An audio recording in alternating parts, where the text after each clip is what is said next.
Why do 80% of history buffs consider Napoleon a military genius? What is it about this man that has captivated the minds of so many for centuries? Is it his strategic brilliance on the battlefield, his sweeping reforms, or perhaps the sheer audacity of his ambitions? Let's dive into the rise and fall of Napoleon's empire, a saga filled with triumphs, tragedies, and lessons that still resonate today. Napoleon Bonaparte, a name synonymous with ambition and power. His story begins on the island of Corsica, where he was born in 1769. From these humble beginnings, he would rise to become one of the most powerful figures in European history. Born in Corsica, he rose through the ranks of the French military during the French Revolution. His early years were marked by a relentless drive to prove himself, and he quickly gained a reputation for his tactical brilliance and fearless leadership. By the age of 24, he was already a general. By 1804, he crowned himself Emperor of the French. This act was more than a mere power grab.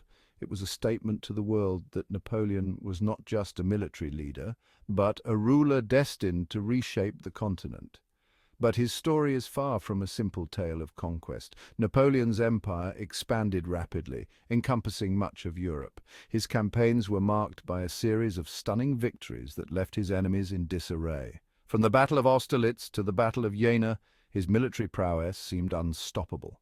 Napoleon's empire expanded rapidly. His ability to outmaneuver and outthink his opponents was legendary. He employed innovative tactics and strategies that are still studied in military academies around the world.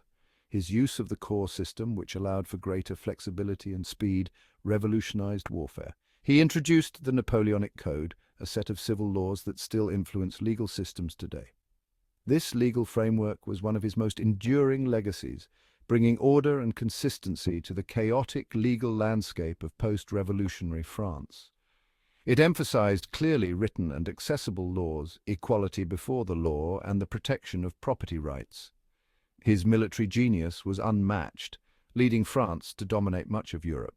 His campaigns were not just about territorial expansion, they were about spreading the ideals of the French Revolution. Liberty, equality, and fraternity were principles that Napoleon sought to instill in the lands he conquered, but every ascent has its peak. And for Napoleon, that peak came with a series of miscalculations and overreaches that would ultimately lead to his downfall. The first major crack appeared with the Haitian Revolution, a struggle for freedom that cost France its prized colony and a significant chunk of its finances. The loss of Saint-Domingue, now Haiti, was a significant blow to French colonial ambitions and a stark reminder of the limits of Napoleon's power. To make up for the loss, Napoleon sold the Louisiana Territory to the United States in 1803, a deal known as the Louisiana Purchase. This transaction not only provided much-needed funds for his European campaigns, but also reshaped the geopolitical landscape of North America. Then came the fateful invasion of Russia in 1812. This campaign, driven by a desire to force Tsar Alexander I back into the continental system, would prove to be Napoleon's most disastrous endeavor. Harsh winters and fierce resistance decimated Napoleon's Grande Armée. The Russian strategy of scorched earth left his troops without supplies, and the brutal winter conditions took a devastating toll. Of the 600,000 men who marched into Russia, only a fraction returned. This disaster set off a chain reaction. The once invincible French army was now vulnerable, and Napoleon's enemies seized the opportunity to strike. The Russian campaign marked the beginning of the end for Napoleon's empire. The War of the Sixth Coalition saw Europe uniting against him, culminating in his first exile to Elba in 1814. The coalition forces, comprising Britain, Russia, Prussia, and Austria, were determined to put an end to Napoleon's dominance.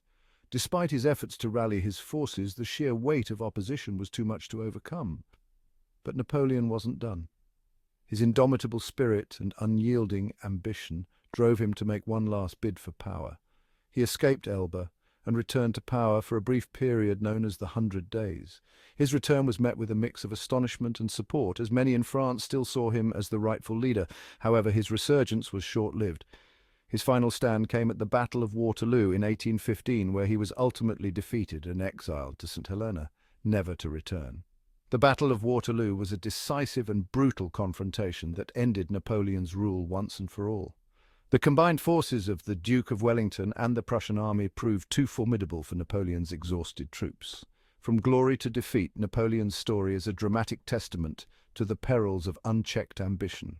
His rise and fall serve as a powerful reminder of the complexities of power and the consequences of overreaching. Napoleon's legacy is a blend of admiration and caution, a figure who reshaped Europe but also paid the price for his boundless ambition. Want more history bites? Hit that follow button, dive deeper into the past with us, and uncover the stories that have shaped our world. From ancient civilizations to modern history, there's always more to learn and discover. So stay curious, stay informed, and join us on this journey through time.